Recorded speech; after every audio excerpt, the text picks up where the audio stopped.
Tranquilízate, yo sé que es difícil estar en el segundo lugar. Presidenta. Doctora, preguntarle precisamente... Soy madre, abuela, científica y a partir de hoy la presidenta constitucional.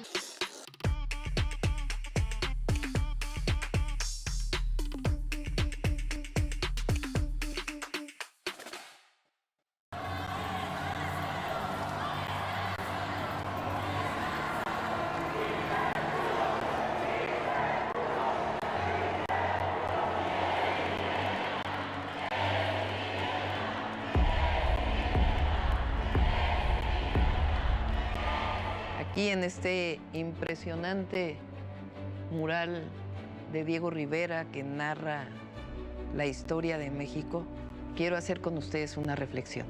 Este último mes hemos vivido una andanada de campañas, calumnias en contra de lo que representamos. Han inventado una cantidad de cosas tremendas y todo porque somos un movimiento que hoy está en el poder y que nunca nos separamos del pueblo, porque gobierno y pueblo somos lo mismo. Queremos el bienestar del pueblo, la soberanía de México, la lucha por la democracia, por las libertades verdaderas. Somos el movimiento de la Cuarta Transformación. Buenos días. Me comprometo con ustedes que entregaré mi conocimiento, mi alma, mi vida por el bienestar del pueblo de México. No les voy a fallar. La Cuarta Transformación es pacífica. El arma más poderosa que tiene el pueblo hoy es el voto popular, es la democracia. Nuestro movimiento es enorme, fuerte. Transformación. Y eso no le gusta a los que gozaban antes de privilegios, de aquellos que hoy claman una intervención externa, porque no pueden tener el apoyo popular. El que convoca a la violencia se equivoca. El que convoca una intervención extranjera se equivoca. Y no han podido porque somos un gobierno que está cerca del pueblo. Llegamos a gobernar para el pueblo, por el pueblo y con el pueblo de México. Somos parte de esta transformación que inició con el presidente López Obrador. De todo corazón les quiero desaforadamente. Aquí voy a entrar a Palacio porque así lo decidió el pueblo y yo no le voy a fallar al pueblo mexicano. Estamos celebrando 7 años de transformación, porque él entró al gobierno el 1 de diciembre del 2018. Nosotros nos tocó el 1 de octubre del 2024. Estamos cerrando el 2025 con 7 años de transformación. 7 años, celebración histórica. El pueblo de México está más consciente que nunca. Por eso quiero invitarlos a defender lo logrado, las conquistas del pueblo. Defendamos la democracia, las libertades. Este es el México de la Cuarta Transformación. Los invito este sábado 6, 11 de la mañana, Zócalo de la Ciudad de México. 7 años de transformación, 7 años de conquistas. Llegamos todas las mujeres a la presidencia. ¡Déjenos pasar!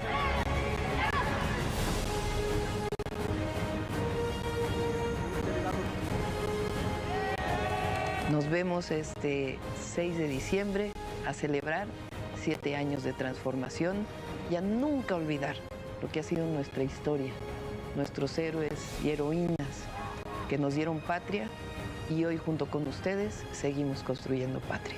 Eso es lo que nos forma, eso representa el humanismo mexicano y lo que representamos con la Cuarta Transformación de la vida pública de México. Aquí nos vemos.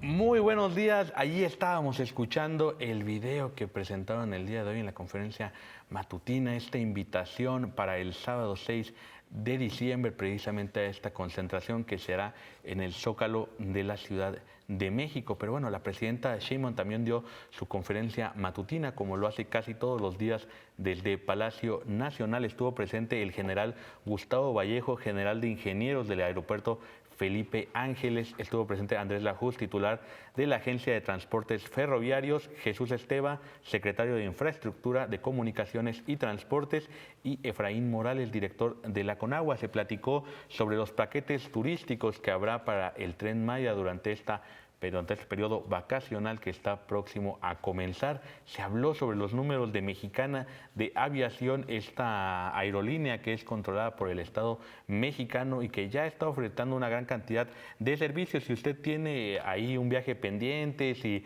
se va a dar un apapachito porque ya les enoja que digamos apapacho a los de la oposición, si se va a dar un apapacho durante estas vacaciones, échele un vistazo a ver si podemos ahí ahorrar un poco en la cuestión de la economía.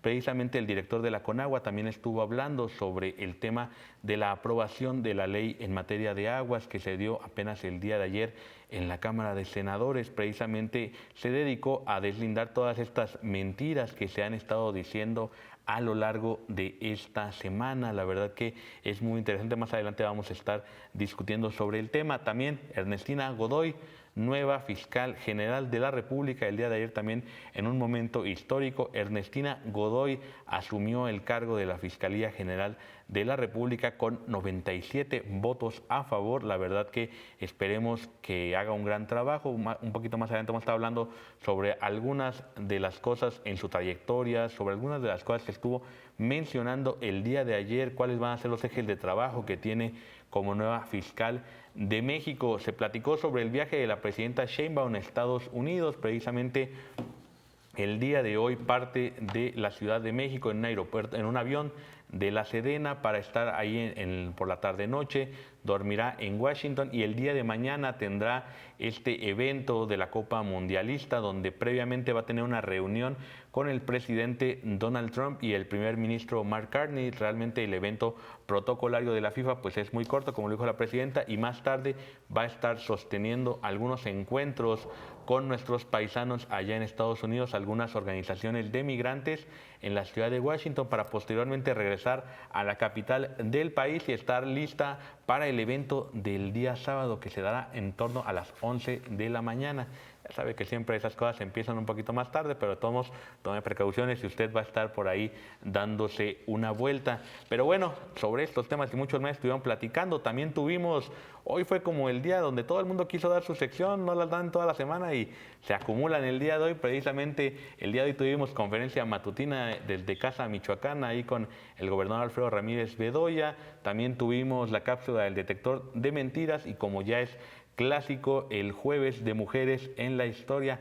Más adelante vamos a estar escuchando todas estas cápsulas, pero bueno, antes de empezar con esta apretada agenda que tenemos en el programa del día de hoy, un gusto saludar a nuestras panelistas del día de hoy. Betsaida, ¿cómo estás? ¿Ya lista para el sábado? Ya listos para el sábado, todas con esa energía que nos caracteriza y que vamos a ir a apoyar a nuestra presidenta y recordando estos 7 años de Cuarta Transformación.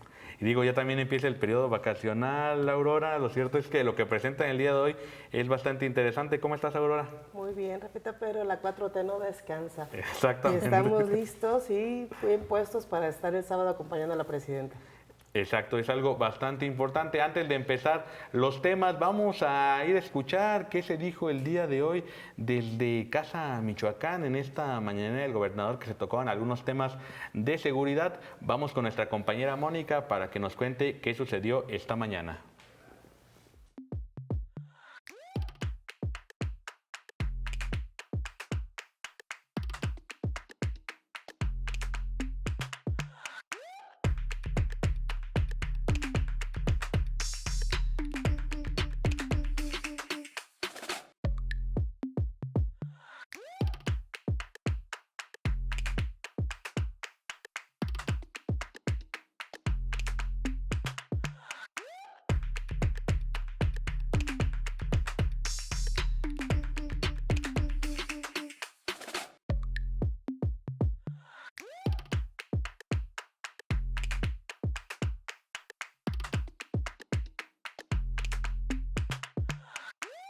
Esto no es un capítulo atípico, es el sabotaje de la derecha, no se crea, unos pequeños problemitas técnicos. Vamos a platicar un poco sobre el tema de Ernestina Godoy. Betsaida, ¿qué te pareció la designación? La verdad, una votación bastante favorable.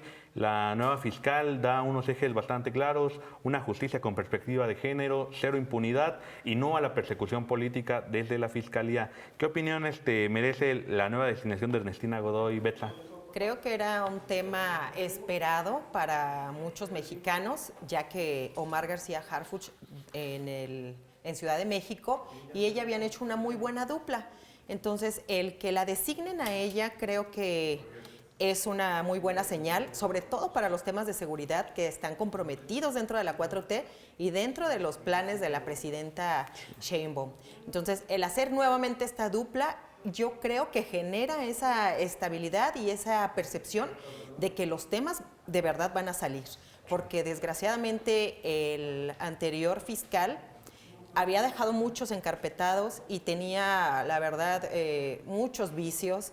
Ahora lo estamos viendo con todas estas carpetas que están saliendo y todas estas investigaciones, que incluso se filtraron varias por pagos a los medios de comunicación. Entonces, creo que el tema de Ernestina viene a caer en la, ¿cómo te diré?, en la 4T como anillo al dedo para la presidenta y para estos temas que de verdad son relevantes en Michoacán, en Mazatlán, en toda la República, en cuestión de seguridad.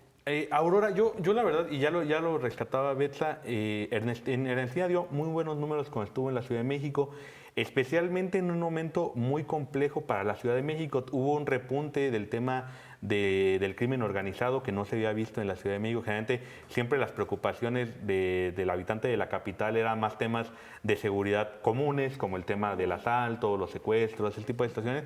Pero durante la administración de Mancera, precisamente como jefe de gobierno, se disparó completamente el fenómeno del crimen organizado y ya incluso en algunas zonas de gran envergadura de la Ciudad de México se empezaron a presentar algunos casos pues, netamente escabrosos. Ustedes recordarán, por ejemplo, de estos jóvenes que los transportaban en pedacitos, en cajas, en el pleno centro de la Ciudad de México, ¿no? Y causó un gran problema. La llegada de Omar García Harfuch y de Ernestina Godoy, que pasa de procuradora a fiscal de la Ciudad de México, pues deja una ciudad bastante pacificada en el tema de crimen organizado. Digo, lo cierto es que es difícil domar a una ciudad como lo es la Ciudad de México, pero deja muy buenos números. Ahora recibe una fiscalía con una gran cantidad de dudas sobre su actuar, sobre el funcionamiento, y precisamente el día de ayer Ernestina lo decía de manera muy clara.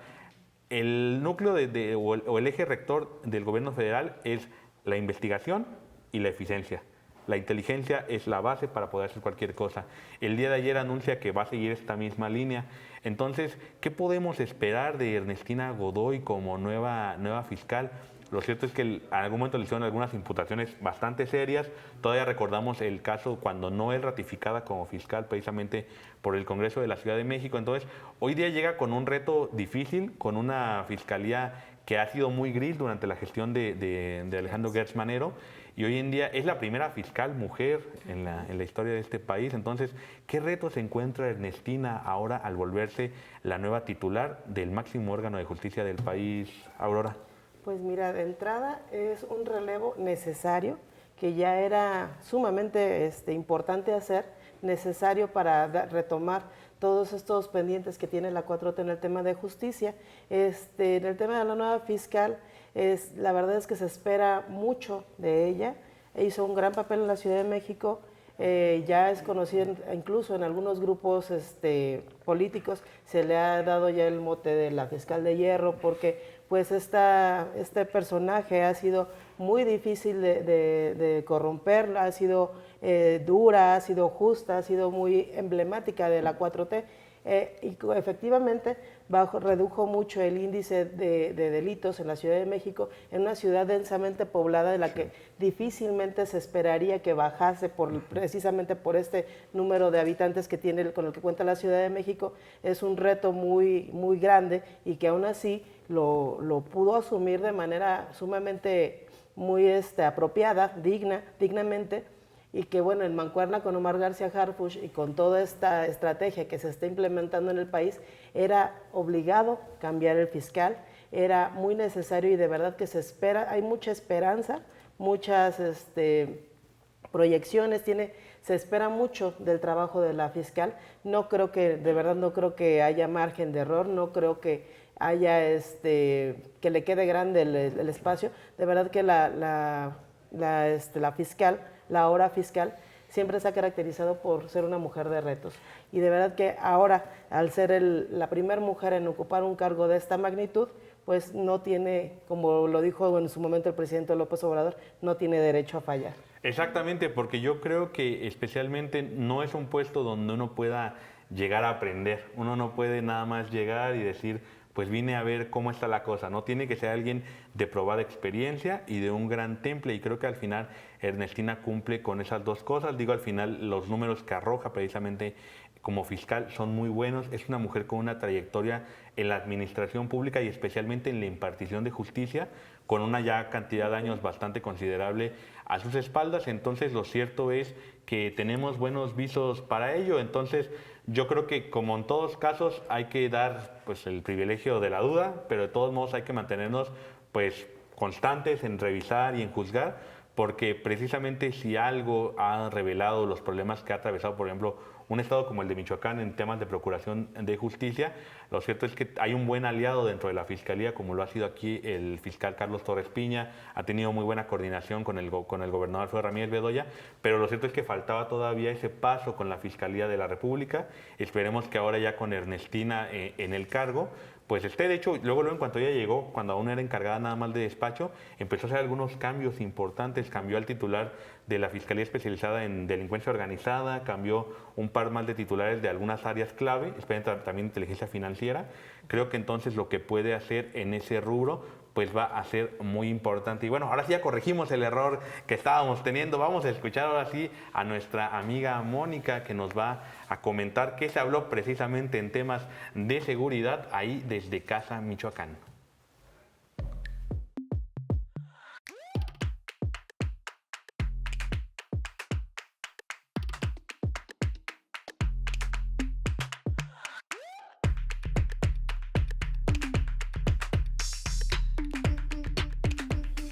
Hoy, en la conferencia matutina del gobernador Alfredo Ramírez Bedoya, se tocaron varios temas importantes sobre la seguridad.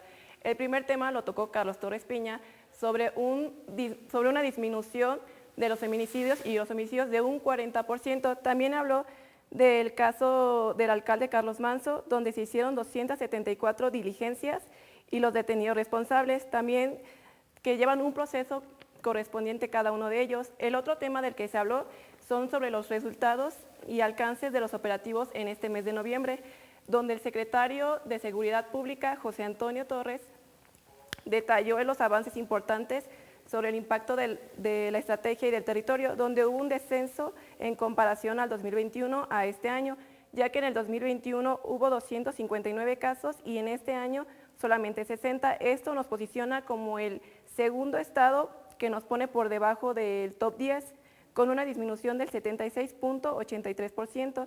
Regreso contigo, Rafa.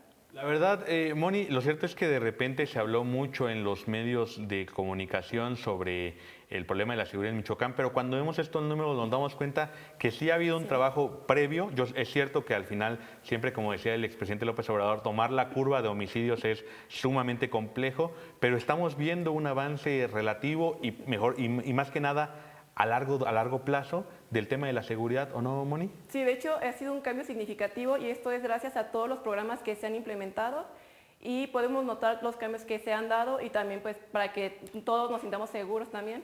Exactamente, porque al final creo que no hay nada peor que vivir en un territorio donde uno pues, no se siente seguro. O con miedo también. Exactamente. Moni, pues nos vemos, ya te diría que el siguiente jueves, el siguiente lunes, en la siguiente mañanera del Gober. Muchas gracias, Moni. Nos vemos, adiós. Y digo, ahora sí ya podemos seguir sin tanta prisa discutiendo sobre el tema de Ernestina Godoy, porque aquí somos esclavos del tiempo. Betsa, pero lo cierto es que lo que pasa ahorita, lo escuchamos también en el tema de la mañanera del gobernador Alfredo Ramírez Bedoya, el tema de la seguridad es algo que nos atañe a todos y algo que nos importa. La Fiscalía también necesita más recursos, también es algo que hemos platicado. Una reforma a la Fiscalía ahora ya se ve como algo necesario, precisamente porque durante años, entre los tejes y manejes que hubo entre las diferentes agencias de seguridad que se iban transformando, se iban fusionando, la Fiscalía fue de las que se quedó más de lado. Entonces, hoy en día también tenemos ese tema pendiente, Betsa, y creo que es algo que la fiscal Ernestina Godoy también tiene que tomar, Betsa.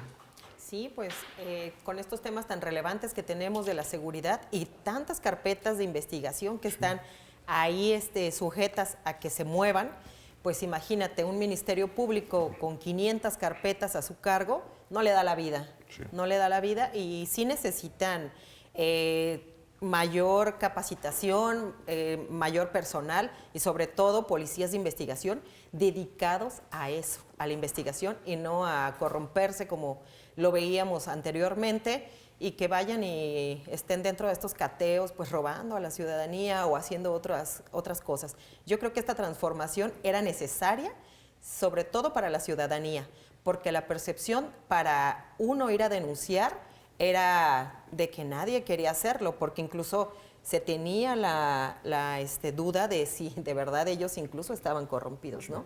Y si ibas a denunciar, pues a lo mejor hasta te buscaban en tu domicilio y no llegaba a buen puerto pues tu denuncia. Entonces, muchas carpetas ahí bajo la mesa.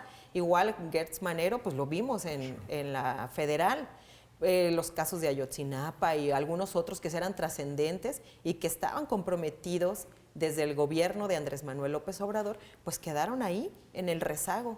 Y claro que todos los ciudadanos nos interesa saber sobre estos casos y que lleguen a resolverse y que de verdad se detenga a gente importante. Y como lo dijo la presidenta el día de hoy, cero corrupción, sea quien sea, así sea de la 4T, se va a perseguir.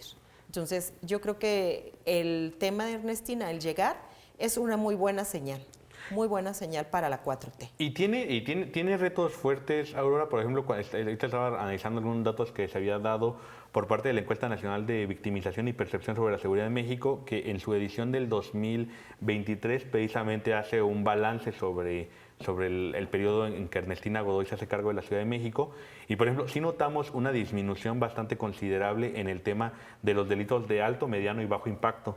Pero hay un problema. El problema es que, si bien es cierto que en casi el 70% de estos delitos se abren carpetas de investigación, únicamente menos del 46% tiene una judicialización o, peor aún, una sentencia, que es algo que también hemos estado señalando constantemente aquí.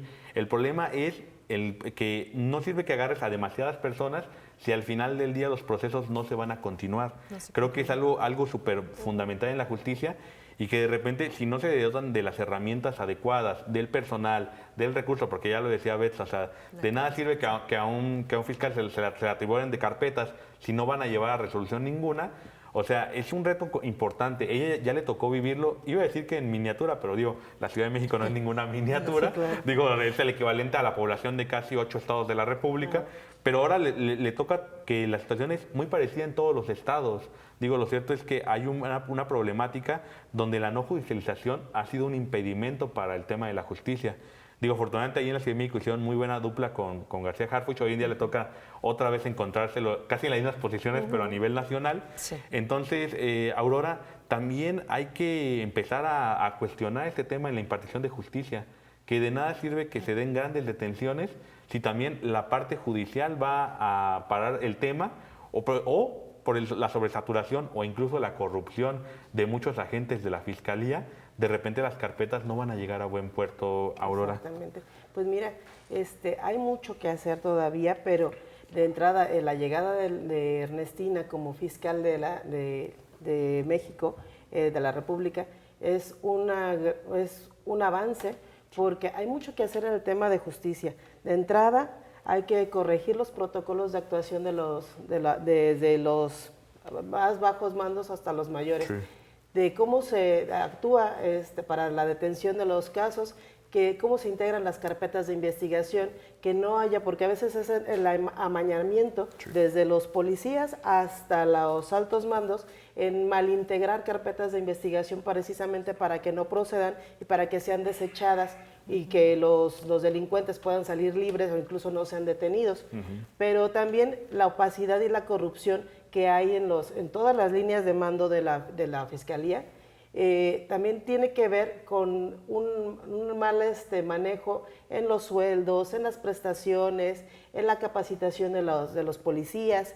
Entonces, ya en la estrategia que manejaba desde el presidente López Obrador, se maneja la dignificación del salario mínimo, del aumento paulatino de este ingreso, y que poco a poco se ha ido viendo reflejado en la disminución primero de la pobreza y relativamente también en los sueldos de los funcionarios, incluyendo a los policías, que esto paulatinamente tiene que reflejarse en los índices de corrupción que se manejan entre los funcionarios públicos, entre ellos policías, y que bueno, sí se ha visto la reducción de la violencia, de los delitos, con las estrategias implementadas desde el 2018 con el presidente López Obrador, los programas sociales, y que tristemente se han querido ver ensuciadas por las opiniones de una oposición sin argumentos, que se agarra de un tema, una coyuntura política o de una tragedia para engrandecerla y crear esta percepción de que las cosas están mal o de que siguen mal. Y no es así, los números no mienten,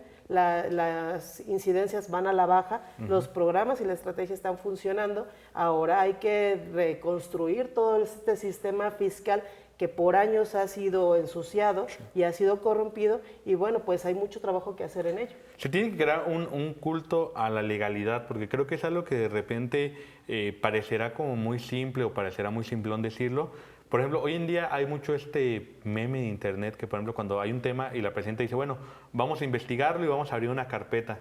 Y mucha gente dice, no, ya ven, nomás lo están aventando ahí a la basura, ¿no? Pero lo cierto es que lo que la ciudadanía no debería alabar es que alguien se salte los protocolos judiciales que ya están establecidos. Al contrario, desde la peor persona hasta aquella que comete un error alguna vez en su vida, merecen el mismo tratamiento judicial. Creo que es una base del Estado de Derecho, que todas las personas sean juzgadas de la misma manera, bajo los mismos procedimientos. O sea, no porque de repente haya una queja o alguna denuncia pública, no tendría por qué hacer que el caso se resuelva con más velocidad. Todos tendrían que resolverse con esa misma velocidad. Entonces, si usted ahí en casa dice, ¿por qué no van y agarran a alguien y lo meten a la cárcel directamente? Pues porque hay un Estado de Derecho que también evita que precisamente el poder abuse de esa facultad, porque si hoy en día no ponemos un límite entre lo que se puede y no se puede hacer a nivel judicial, el día de mañana precisamente es donde surgen las dictaduras a la cual tantas veces han acusado a la 4T de estar creando. Entonces usted piénselo bien ahí en casa cuando diga hay que detenerlo, nada de carpetas. Pero bueno, también ya estamos en jueves de mujeres. En la historia del día de hoy, nuestra amiga Paola nos va a contar de qué trató la cápsula del día de hoy.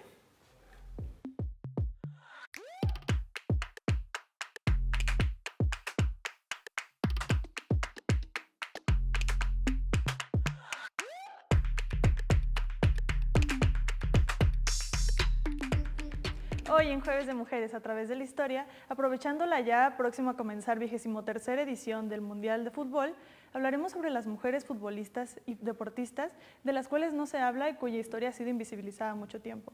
A pesar de que en los 40 se institucionalizó el fútbol en México con las primeras ligas varoniles de fútbol, es hasta los años 60 que, a pesar de muchos señalamientos y acusaciones, es que las mujeres son capaces de formar sus propias ligas femeniles de fútbol. Para mencionar algunos nombres están el Club México, el Nacional, las Gacelas, las Cachorras, Margaritas y Tapatías, las cuales marcan un precedente y un ejemplo a seguir para las mujeres deportistas. Es hasta los años 70 que, junto con la Liga América, se funda la Asociación Mexicana del Fútbol Femenil, las cuales representaron a México en el primer torneo internacional organizado de fútbol femenil en Italia, en el cual llegaron al tercer lugar, a pesar de no haber recibido ningún tipo de apoyo del gobierno, ni monetario, ni de medios, ni nada por el estilo. Es hasta el año siguiente, cuando la sede es de México, que las mujeres deciden protestar y manifestarse en contra de estas acusaciones, en contra de estas injusticias realizadas contra ellas. Es por eso que a pesar de no haber recibido, y a pesar de todo, no recibieron como quiera el apoyo económico ni ningún tipo como de medios. Ellas tenían que pagarse todo, ellas tenían que hacer sus propios comerciales, ellas tenían que hacer la propia propaganda y aún así lograron miles de asistentes a los partidos en el Estadio Azteca y llegaron hasta la final. Es mujeres como ellas, mujeres como Alicia, Ilse, Elena y muchas otras, las cuales deberían ser un orgullo para nosotros y para el deporte mexicano y las que realmente nos representan como los pilares del deporte y un orgullo. Regresamos contigo, Rafa. Pau, la verdad lo cierto es que me hubiera gustado alguna vez ver llegar a México como en su categoría, digamos, máxima, a la final de un mundial. Las mujeres en México lo lograron mucho antes de que siquiera la móndiga selección llegara siquiera a cuartos de final. Entonces son un orgullo, la verdad, lo que hacen. ¿Pero a ti te gusta el fútbol femenil, Pau? Fíjate que yo la verdad no soy tanto de deportes, ni de verlos, ni de practicarlos. Pero sí me interesa, me gusta mucho que ellas son muy buenas, o sea, el fútbol femenil mexicano es muy bueno, tiene muchísimo talento, o sea, tú ves un partido de la selección mexicana, no solo de la selección nacional, sino de las ligas mexicanas, y te quedas con, no puede ser que les paguen tanto dinero y no sean buenos, ¿no? O sea, no estén al nivel que se les pide, pero las mujeres, por el contrario, le ponen toda su alma, le ponen todo su esfuerzo, todo su cariño, porque saben que en realidad lo están haciendo por amor al deporte, ¿no? O sea, porque yo imagino que sí les han de pagar buena cantidad de dinero, pero no la misma cantidad que sus compañeros hombres, y aún así ellas están ahí, echan todo el esfuerzo posible y representan a México de la mejor forma posible. Exacto, cuando ves por ejemplo, aquí en la Liga MX femenil, a equipos como las Tigresas de la Universidad Autónoma de Nuevo León o a las Águilas de la América Femenil y las ves dando partidazos, dices, ojalá sus contrapartes masculinas hicieran lo mismo y eso que ellos cobran a veces hasta 5 veces más, Pau. Sí, ojalá fueran la mitad de buenas que son ellas y le echaran la misma cantidad de ganas, Exacto, pero pues... Exacto, yo ya en esas voy a dejar de ir a la América masculina y luego voy a empezar nada más a ir a las Águilas femeniles porque a ver, estamos por la calle de la amargura. Muchas gracias, Pau, nos vemos el siguiente jueves. Muchas gracias a ti, Rafa, nos vemos el jueves. Y digo ya, si usted ya terminó sobresaturado de información porque fue un maratón en esta primera hora, pues vamos a hacer una pequeña pausa, son 12:34 de la tarde y continuamos.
Hay comunidades y pequeños productores que no cuentan con el agua suficiente para poder realizar sus actividades. Ese es el espíritu, el corazón de esta iniciativa.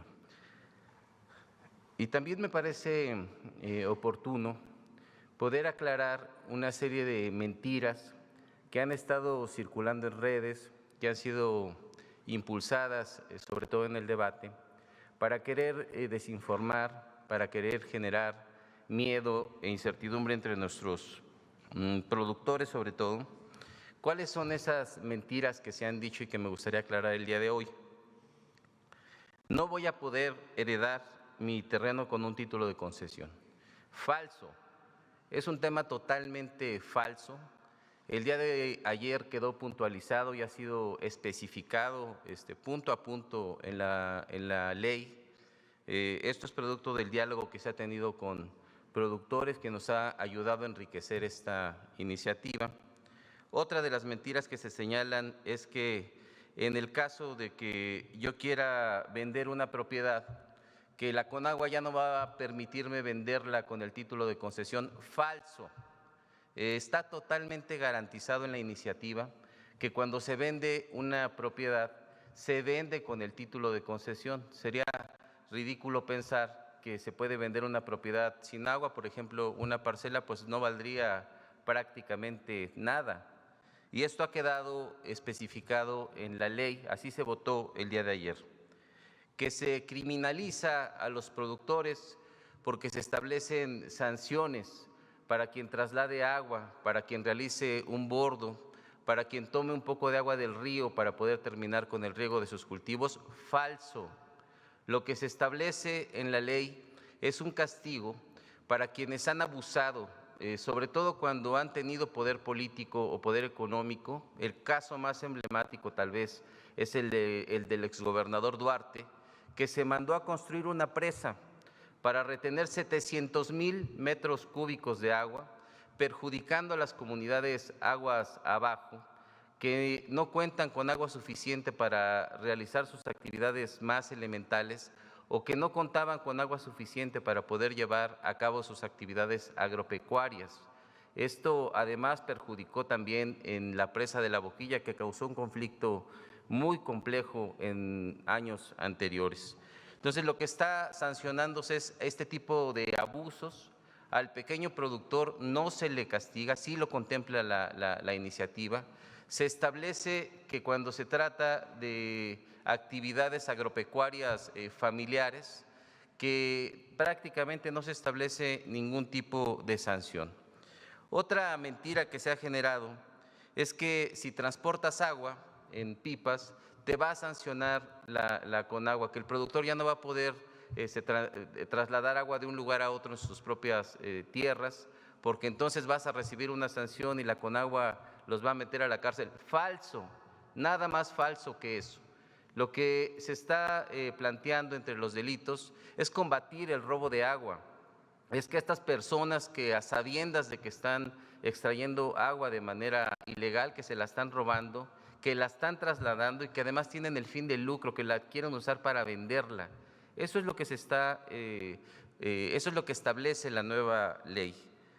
Otra cosa que ha sido una mentira reiterada es que la Conagua ahora va a regular el agua de lluvia, que ya te van a prohibir que puedas realizar ollas de captación, que son un tema muy común entre nuestros compañeros productores. Falso. Lo que nosotros estamos proponiendo no solamente es no reglamentar, estamos incentivando los sistemas de captación como una alternativa, sobre todo en las regiones donde no se tiene acceso a agua superficial o agua subterránea porque están elevadas. Lo que nosotros estamos reglamentando es que cuando se trata de ollas de captación que establecen, por supuesto, gente que abusa de esta actividad, que en algunos casos ya son prácticamente presas, pues que se pueda regular para evitar que generemos afectaciones a nuestros ríos, que se mueran nuestros ríos, que se mueran especies, que se mueran árboles, y solamente es un trámite administrativo. Se dice que ya no puedes rentar tu parcela con agua porque es un delito. Falso. Queda totalmente garantizado en la ley. Es una práctica muy común entre nuestros agricultores que rentan sus tierras de manera temporal cuando no las cultivan o cuando no tienen recursos suficientes. Eso está totalmente garantizado con la iniciativa. Se dice que te va a quitar tu título de concesión la Conagua, que si tienes un pozo en tu casa ya no lo vas a poder explotar porque la Conagua te lo va a quitar. Falso.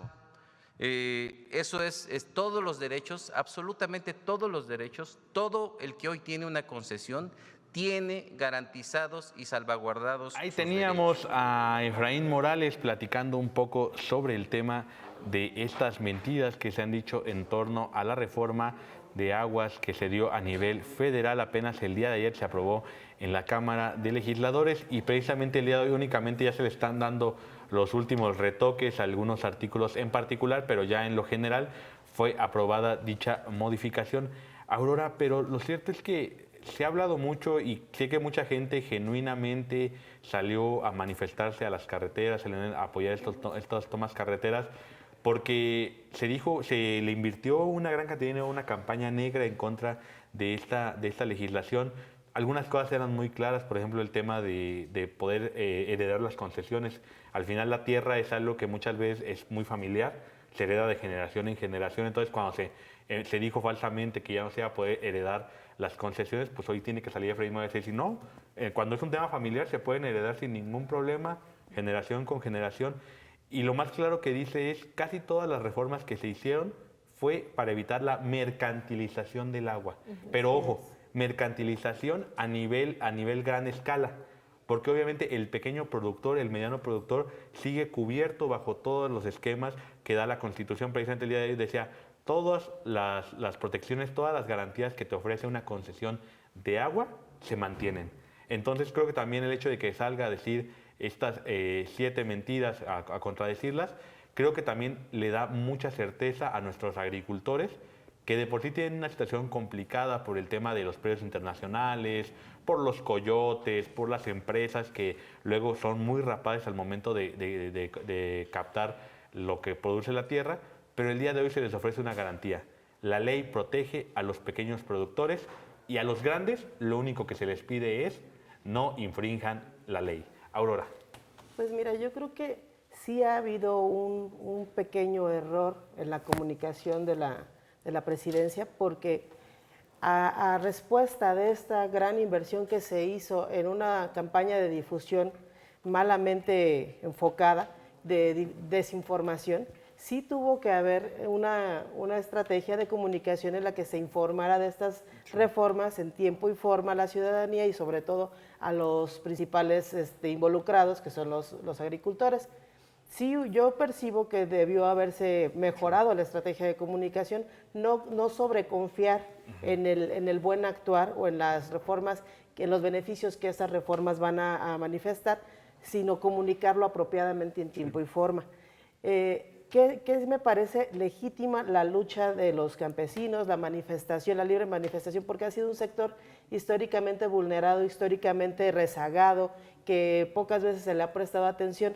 Sin embargo, desde 2018 han tenido gran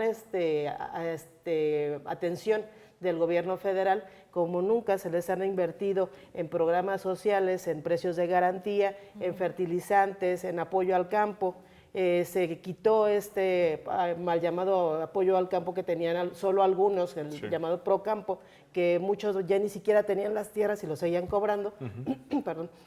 Y ahora se enfocaron los recursos a quien realmente trabaja la tierra, como se dice, o sea, la tierra es de quien la trabaja.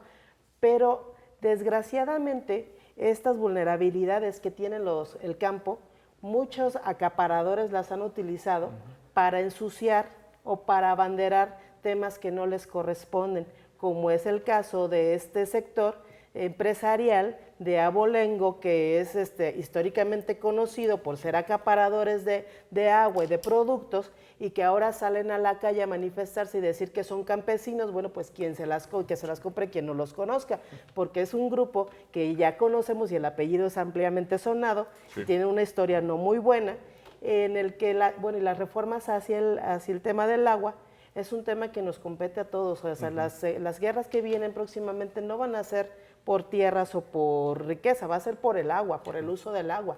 Y estamos justamente a tiempo de cuidar nuestros recursos y de delimitar las formas previendo que no haya este tipo de abusos y de acaparamiento porque eso es lo que hacían, era retener el agua y poner el precio que ellos querían, y siempre terminaban pagando los platos rotos, pues la gente de hasta abajo, los agricultores, la gente del campo. Exactamente, y es triste, Betsaida, que hoy en día se utilice como carne de cañón precisamente a nuestros agricultores, que con justa razón han padecido durante años en los temas de agua. Por ejemplo, aquí en el centro, en el Bajío, tal vez no se padece tanto, afortunadamente todavía hay una riqueza hídrica considerable, pero por ejemplo en el norte es muy preocupante luego las situaciones que hay en torno al agua. Por ejemplo, hoy en día se hablaba mucho, con esta reforma se habló que se iba a prohibir la captación de agua de lluvia, y hoy en día dicen, no, al contrario, nosotros incentivamos que se haga esto, especialmente en las regiones donde acceder al agua es más difícil. O sea, cuando lo analizamos en todo el contexto, nos damos cuenta que realmente sí se sigue dando todo este apoyo necesario para que precisamente el pequeño agricultor, el mediano agricultor se sienta tranquilo. Porque al final creo que lo peor que puedes hacer cuando tu actividad productiva también es tu actividad de autosustento para tu familia, es tener esta incertidumbre, y al final sin agua no hay campo. O sea, obviamente sin agua no hay vida, pero especialmente es más dramático con el tema de los campesinos. Si no tienen acceso a agua, por eso es normal que ellos les preocupe, y si te están diciendo todo el día que te van a criminalizar, que te van a quitar tu agua, que ya no vas a poder tener control de tus terrenos, pues obviamente te vas a enojar y vas a salir a la calle a protestar, pero que hoy en día se queden con la confianza de que la Conagua, de que las reformas que se hicieron se están haciendo también pensando en que aquellos que tienen demasiado no abusen de ello, y que aquellos que no tienen precisamente se les pueda garantizar que sí tengan, porque precisamente el hecho de que se vayan cortando concesiones a aquellos que las malutilizaron también abre la puerta de que estas concesiones se le otorguen a quienes sí las necesitan, a quienes sí les urge que se les regularice el tema del agua, Betsa. Entonces, también mandarle este mensaje a los agricultores, que precisamente se sientan protegidos, que se sientan escuchados, y que no se dejen llevar precisamente por estos grandes coyotes que hoy en día vienen a presentarse como los salvadores del campo, Betsa. Sí, pues el mensaje es claro, el que manda la presidencia a través del secretario del agua el día de hoy en la mañanera, y nos empieza a desmentir todo esto que Alarraqui y algunos otros comunicadores han hecho creer a muchos de los campesinos, que efectivamente pues van a perder sus concesiones, van a perder sus tierras, y que no va a haber esa transformación que ellos esperaban. Pero no, lo estamos viendo, y como bien lo comentaba Aurora, dentro de las propuestas de la presidencia, pues ya está lo del apoyo a fertilizantes, ha estado lo de mejoramiento de la semilla, incluso lo del maíz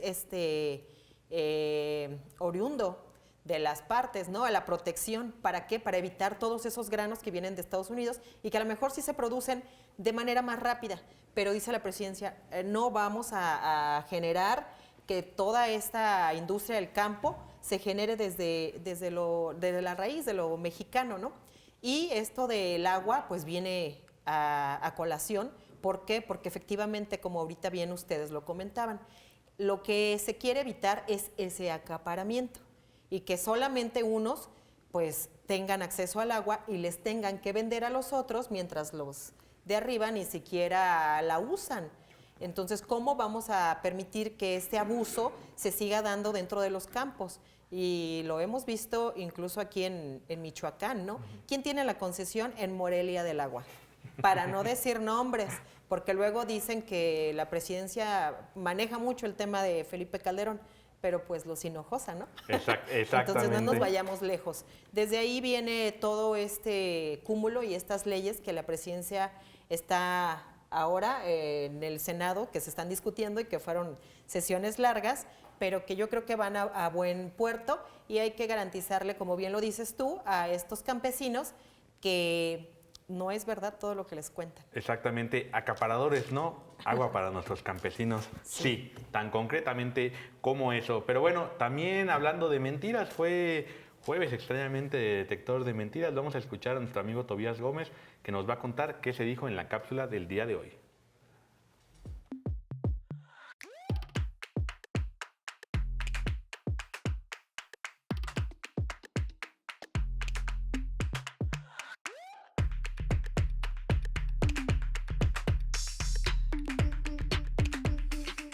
En un jueves inusual de detector de mentiras, el día de hoy la Infodemia charló sobre 3 ejes principales.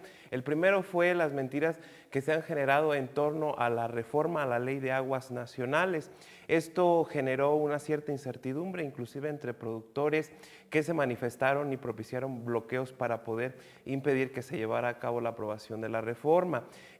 Alguna de las mentiras que se llevó es falso, que se debe, a través de esta reforma, se prohibía heredar terrenos con concesiones de agua. Esto es falso. Se va a poder inclusive heredar terrenos y concesiones.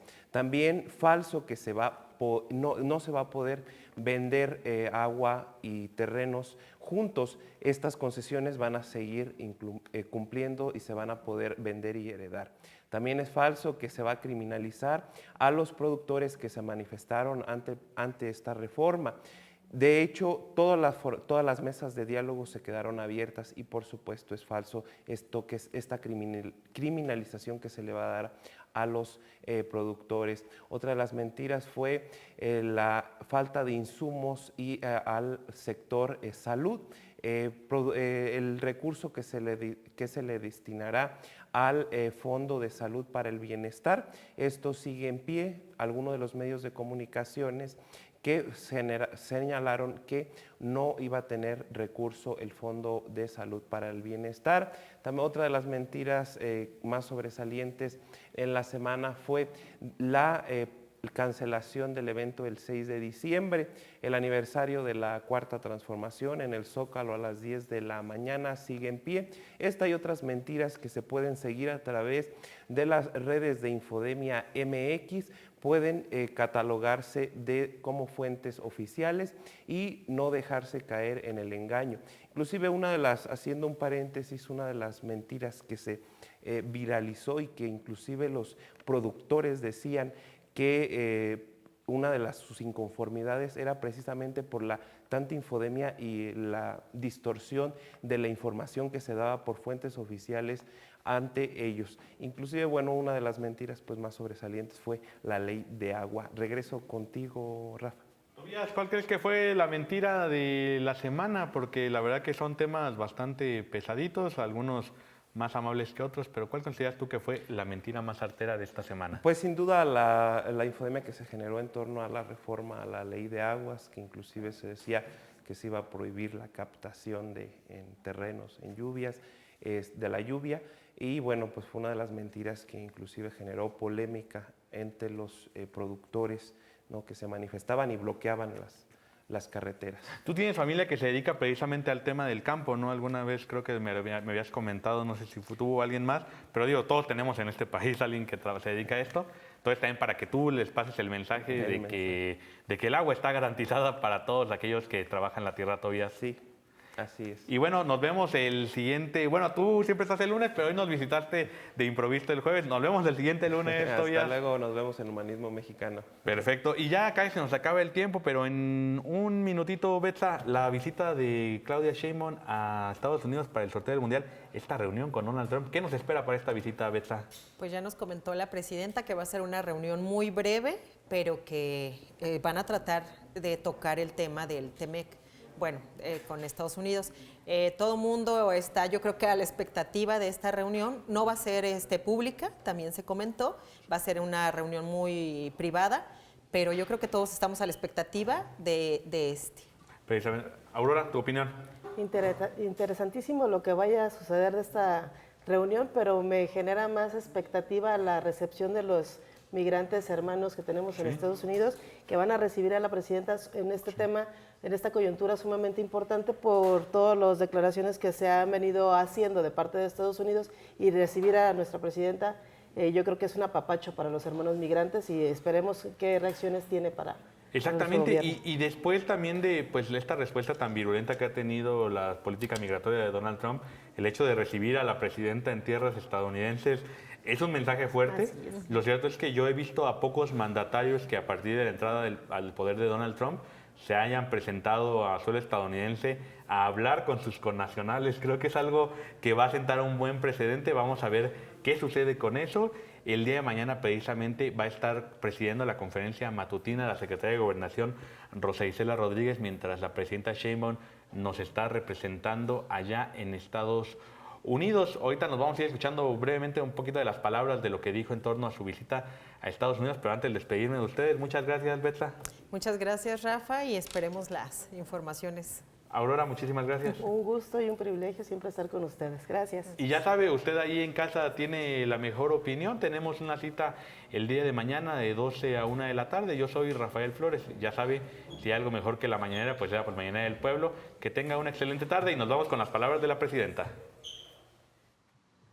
Primero, los logros, las conquistas del pueblo de México en estos 7 años. ¿Hacia dónde vamos?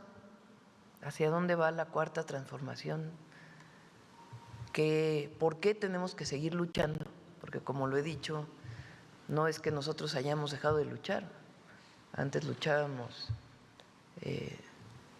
porque se transformara el país, porque cambiara el gobierno, y ahora desde el gobierno seguimos luchando para transformar a México todos los días, con otros instrumentos, con otros mecanismos, pero tenemos que seguir con la unión entre pueblo y gobierno que nos permita seguir avanzando.